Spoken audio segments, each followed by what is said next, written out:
plus il y a de gréline qui s'accumule dans ton cerveau, dans ton sang, plus tu vas avoir faim. Plus il y a de leptine et de CCK qui viennent s'accumuler dans ton corps, moins tu vas avoir faim, tout simplement. Et donc maintenant que je t'ai parlé de la boucle de la faim et de la satiété, ainsi que de la boucle de régulation de la dopamine, eh bien je vais te parler de la méthode qui va permettre de se reconnecter à cette boucle de faim et de satiété qui existe déjà en nous, et de diminuer l'impact de la dopamine sur notre cerveau et sur notre envie de manger. Et cette méthode dont je veux te parler aujourd'hui, c'est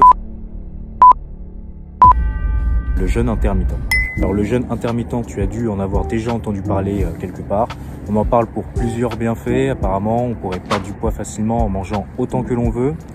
On pourrait aussi favoriser l'autophagie, donc en gros le nettoyage des déchets de tes cellules, un meilleur renouvellement de tes cellules, tout plein d'utilités comme ça. Moi, aujourd'hui, ce qui m'intéresse, et ce pourquoi je te parle du jeûne intermittent, c'est tout simplement pour t'aider à te reconnecter à tes sensations de faim et de satiété. Quand on parle de jeûne intermittent, globalement, c'est quoi? C'est un jeûne de 14 heures minimum et ça peut aller jusqu'à 24 heures. Si tu vas jusqu'à 24 heures, c'est ce qu'on peut appeler un nomade, même jusqu'à 20 heures, c'est ce qu'on appelle un nomade, c'est-à-dire one meal a day, c'est-à-dire que tu manges juste une seule fois par jour et ensuite tu jeûnes tout le reste de la journée, tout le reste de la nuit. Avec le jeûne intermittent, tu as une plage horaire pour te nourrir. C'est-à-dire que tu vas jeûner par exemple 14 heures ou 16 heures et pendant les 8 heures qu'il te reste, si tu as jeûné 16 heures, eh bien tu vas en profiter pour te nourrir. Tu peux le faire en 2 fois, en 1 fois, en 3 fois, peu importe. Ce qui compte, c'est de respecter la phase de jeûne et la phase pendant laquelle tu peux te nourrir. Et d'après les témoignages et d'après ma propre expérience, parce que j'ai testé également, eh bien le jeûne intermittent, du fait que ça va t'aider à stabiliser dans le temps ta glycémie, t'empêcher d'avoir des chocs de dopamine à répétition en multipliant les repas, bah ça va t'aider justement à t'habituer à, pendant de longues périodes, ne pas avoir de niveau de dopamine élevé, ou en tout cas ne pas avoir des pics répétés dans le temps. Et petit à petit, ça va t'aider en fait à diminuer la quantité globale à laquelle ton cerveau est habitué en termes de dopamine. En plus de réhabituer ton cerveau à des niveaux de dopamine plus bas, tu vas aussi te réhabituer ou plutôt retrouver la vraie sensation de faim. Parce qu'aujourd'hui, quand on mange généralement à des heures précises. On ne mange pas forcément parce que on a faim, mais parce qu'il faut manger et parce qu'on est habitué à manger. Bon, je te balance quand même l'info, même si c'est vachement controversé dans le milieu. D'après le docteur Michel Cohen, eh bien un jeûne de minimum 16 heures, donc un jeûne intermittent pratiqué avec 16 heures de jeûne, ça permettrait la calorie égale contre les personnes qui mangent 3 fois par jour normalement, par exemple 4 fois par jour normalement, ça permettrait de perdre du poids, de brûler des graisses davantage que le groupe qui ne fait pas de jeûne intermittent. Voilà, je te balance l'info, mais même si pour moi, l'utilité principale du jeûne intermittent, c'est de baisser le niveau de dopamine auquel ton cerveau est habitué et de te reconnecter à ta sensation de faim et de satiété. Donc ça, c'était pour la première chose à mettre en place, le jeûne intermittent, afin d'éviter de prendre du poids. Maintenant, je vais te parler de la deuxième chose à mettre en place pour réussir cette fois à perdre du poids. Ah oui, comme je t'ai dit dans l'intro, perdre du poids, c'est très simple, c'est manger moins que ce que l'on dépense. Maintenant, comment est-ce qu'on fait en pratique? Ce que je te propose de mettre en place pour réussir à manger moins sans te priver et le faire relativement facilement, ça va être d'adopter ce que j'appelle la stratégie des petits pas. La stratégie des petits pas, il va falloir que tu repères dans tes habitudes alimentaires les excès que tu fais et ce dont tu peux te passer afin de diminuer l'apport calorique. C'est-à-dire que par exemple, pour moi, quand j'ai voulu mettre en place cette stratégie des petits pas, j'avais une certaine consommation d'alcool. J'ai décidé de la diminuer. En diminuant cette consommation d'alcool, bien sûr, j'ai diminué mon apport calorique et donc j'ai pu perdre un peu plus de poids. Les petits excès dans tes habitudes alimentaires, ça peut aussi être les grignotages, par exemple. Et ce qui est important à faire, par exemple, avec les grignotages, c'est de manger des aliments qui sont plus rassasiants. Comme par exemple ajouter des fruits, ajouter des aliments avec plus de fibres, ajouter des aliments qui sont plus denses nutritionnellement parlant. Parce qu'il faut savoir que le manque de vitamines et le manque de minéraux dans ton corps vont pousser ton corps à chercher plus de calories. Donc si tu as une alimentation qui est pauvre en nutriments, qui est peu dense, qui a ce que l'on appelle majoritairement des calories vides, eh bien tu vas être poussé à ingérer plus de calories que tu n'en as besoin. Tout simplement parce que ton corps est en recherche, non pas des calories directement, mais des vitamines et des minéraux contenus dans ces calories. Ce qui est important à retenir pour cette méthode, pour cette stratégie des petits pas, c'est qu'il ne faut pas supprimer les mauvaises habitudes alimentaires. Il faut les diminuer. Parce que les supprimer, tu vas le tenir pendant un certain temps, mais au bout d'un moment, tu vas complètement craquer. Alors que si tu habitues petit à petit ton corps à une dose moins importante, eh bien tu vas pouvoir tenir dans le temps. Je te fais une parenthèse sur l'alcool parce que personnellement, le fait d'avoir ces informations, ça m'a bien motivé à diminuer ma consommation d'alcool. L'alcool, ça va, quand ça va rentrer dans ton organisme, ça va être pire que le sucre, pire que du sucre raffiné que tu enverrais en dose infinie. C'est-à-dire que ça va créer un pic de glycémie, un pic d'insuline plutôt. Cette énorme sécrétion d'insuline, ça va te faire stocker tout ce qu'il y a comme nutriments dans ton sang sous forme de gras. Le problème avec l'alcool, c'est que c'est pas l'alcool en elle-même qui est un problème. Le problème, c'est la prise alimentaire en même temps que tu consommes de l'alcool. Parce que l'alcool, ton corps n'est pas capable de le stocker. Par contre, les autres aliments, il est capable de les stocker. Et en fait, quand tu vas consommer de l'alcool, le corps va prioriser l'alcool comme source d'énergie. Ton corps est seulement capable d'utiliser comme source d'énergie l'alcool, mais il n'est pas capable de la stocker. Et donc, comme il utilise l'alcool comme source d'énergie primaire, eh bien, pendant que tu ingères des aliments en même temps que cet alcool, tous les aliments vont être stockés sous forme de gras directement. Alors du coup, à ce moment-là, tu dis, bah, la solution, c'est de consommer de l'alcool sans manger à côté. Et oui, tu peux boire de l'alcool. Et si tu ne manges pas du tout à côté, bien sûr, tu ne vas pas faire de gras. Tu ne vas pas stocker de gras. Pourquoi? Parce que ton corps va utiliser l'alcool comme nutriment, comme substrat énergétique principal. Mais l'alcool, c'est pas juste un substrat énergétique. L'alcool, c'est aussi une substance toxique qui vient altérer les boucles de régulation dans ton corps, dans ton cerveau. En gros, ça fout le bordel dans ton corps. Et tu as remarqué que quand tu prends une grosse cuite ou quand tu consommes un peu plus d'alcool, eh bien, tu as facilement une grosse dalle qui arrive dans la foulée.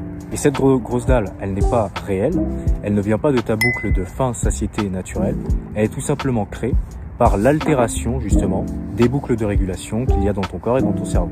Parce qu'en gros, l'alcool, ça vient détruire des cellules, détruire, et donc des mécanismes qu'il y a préexistants dans ton corps. Ok, parenthèse fermée, si tu n'as pas le problème avec l'alcool, si tu n'as pas le problème avec les grignotages, et que malgré tout, tu continues à avoir du mal à perdre du poids, peut-être que c'est tout simplement parce que, bah oui, on aime tous manger.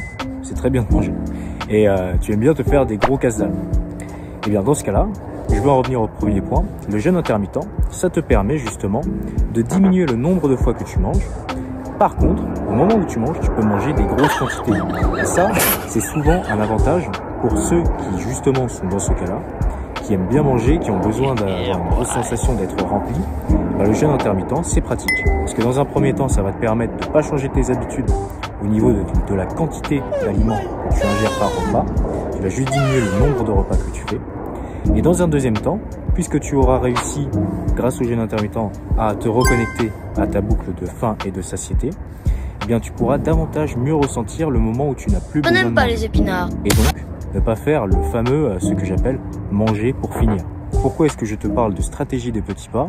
Eh bien tout simplement parce qu'il est plus facile d'enlever des mauvaises habitudes, des alimentaires notamment, plutôt que d'ajouter des nouvelles choses à faire, comme par exemple du sport, plus de sport, pour pouvoir manger plus. Je pars du principe que tu as déjà une activité physique qui te correspond, et que donc tu vas difficilement l'augmenter. Maintenant, si tu peux augmenter ton activité physique, bien sûr tu vas perdre plus de calories, et bien sûr ça va t'aider à diminuer ton apport calorique. Ok, tu as mis en place le jeûne intermittent, tu as mis en place la stratégie des petits pas, c'est super, tu as réussi à perdre du poids.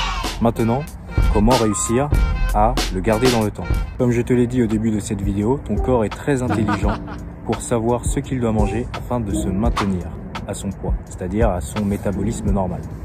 Donc quand tu vas commencer à mettre en place ce que je t'ai dit de mettre en place, bien sûr tu vas réussir à diminuer ton apport calorique, et en diminuant ton apport calorique, tu vas perdre du poids. Seulement ton corps, bah, il va le comprendre que tu perds du poids parce que tu diminues tes apports en calories.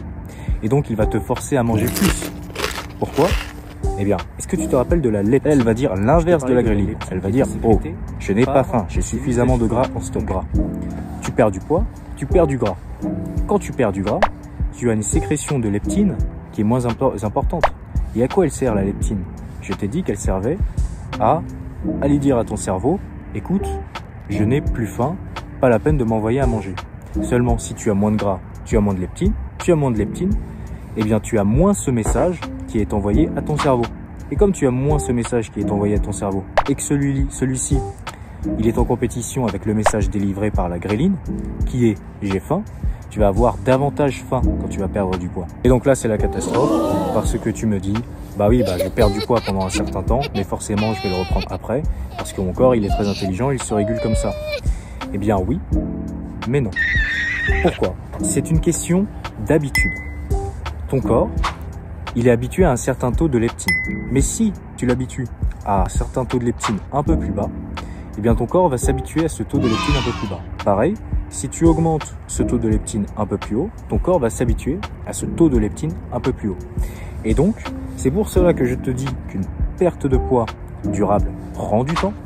C'est parce qu'il faut laisser suffisamment de temps à ton corps pour qu'il prenne l'habitude d'avoir un taux de leptine plus bas que précédemment.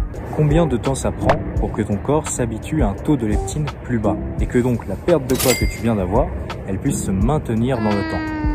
Eh bien, il faut s'intéresser au mécanisme des habitudes. Le mécanisme des habitudes dans ton cerveau, il est ancré par le lien qu'il existe entre tes différents neurones. Et ce lien qui existe entre tes différents neurones, il est modulable. On peut le changer au cours du temps. C'est ce qu'on appelle la plasticité cérébrale. Et cette plasticité cérébrale, quand on observe tes neurones et qu'on veut mettre en place des nouvelles habitudes, on observe en moyenne qu'au bout de 66 jours, la formation de nouveaux chemins neuronaux est globalement à 80% finie. Et c'est comme ça qu'on arrive à mettre en place de nouvelles habitudes dans le cerveau. Et si on arrive à mettre en place de nouvelles habitudes dans le cerveau, on peut les transférer à tes habitudes alimentaires, par exemple, tes habitudes sportives, bref, toutes tes habitudes. Donc, combien de temps est-ce que ça va prendre pour une perte de poids durable? Eh bien, je te propose de perdre du poids petit à petit. C'est-à-dire, tu fais pas des grosses pertes de 5 kg, de 10 kg en un mois ou 2 mois. Non, non. Tu choisis un objectif de perdre du poids en 66 jours, donc à peu près 2 mois. Et tu te maintiens à ce poids-là pendant 2 mois. Ou alors, tu perds un petit peu ou tu prends un petit peu au-dessus, mais globalement, tu restes à ce poids-là pendant 2 mois. Au bout de 2 mois, normalement, ton corps est habitué à ce nouveau taux de leptine. On peut faire un protocole de perte de poids par palier de 3 mois. C'est-à-dire que pendant 1 mois, tu t'occupes de perdre un peu de poids, 1 kg peut-être, 2 kg. Et ensuite, pendant 2 mois, tu te maintiens globalement à ce poids-là. Comme ça, premier mois, tu perds des kilos, tu perds du gras, tu descends ton taux de leptine, ton corps n'est pas habitué à ce taux de leptine. Pendant 2 mois, tu restes globalement à ce poids-là. Ton corps s'habitue à ce taux de leptine. Une fois qu'il est habitué à ce taux de leptine, tu peux soit continuer la perte de poids, soit arrêter et juste te maintenir à ce poids-là. Donc quand on veut perdre du poids durablement, ce qu'il faut viser, ce n'est pas le poids directement, c'est l'habitude que l'on a à un certain taux de leptine.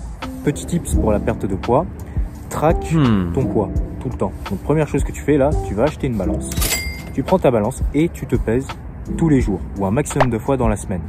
Tu notes tous les jours quel poids tu pèses et ce à quoi on va s'intéresser, ce n'est pas la variation de poids d'un jour à un autre, mais ça va être la variation de poids d'une semaine à une autre. C'est-à-dire qu'en répertoriant chaque semaine, chaque jour, ton poids, tu vas pouvoir faire une moyenne de ton poids pour la semaine 1. Semaine 2, moyenne de ton poids. Semaine 3, moyenne de ton poids. Et tu vois, de semaine en semaine, petit à petit, ton poids diminuer, ou ton poids augmenter, ou ton poids se stabiliser. Et c'est comme ça, c'est en regardant à long terme, qu'on va avoir une perte de poids efficace. Petit récapitulatif de ma méthode pour perdre du poids durablement et facilement. Première chose à mettre en place, le jeûne intermittent. Pourquoi? Pour se réhabituer, se reconnecter à ses sensations de faim et de satiété. Et aussi diminuer son habitude à des taux de dopamine surélevés. Deuxième chose à mettre en place, la stratégie de petits pas pour réussir à diminuer son apport calorique sans trop se forcer. Troisième chose à mettre en place, prendre son temps. Respecter le temps que prend à mettre en place une habitude, le temps que prend à mettre en place un nouveau chemin neuronal dans son cerveau, c'est-à-dire à peu près 66 jours. Et donc, prendre au moins 2 mois pour se maintenir à son nouveau poids, de manière à s'habituer à son nouveau taux de leptine, la leptine qui est donc le régulateur long terme de ton poids, de ton appétence. Voilà, fin de la vidéo. N'hésite pas à mettre en commentaire si elle t'a plu. N'hésite pas aussi à tester ma méthode si tu ne l'as pas testée. et me faire des retours, ça me fera extrêmement plaisir. De mon côté, ça va être l'heure de s'entraîner, donc comme d'habitude, bon entraînement, ciao, à la prochaine.